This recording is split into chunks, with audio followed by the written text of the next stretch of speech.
The Westinghouse, the 8 serving indoor grill. I've had this preheating on sear for an hour. Got it just in time for Thanksgiving. Couldn't wait to cook on it. I could not even get a piece of bread to toast on it. Seriously.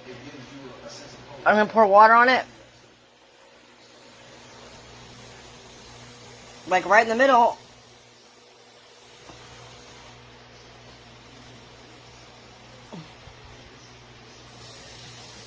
It only heats up on the crossbars.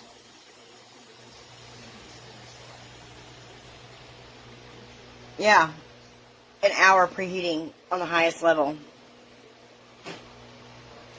Not happy.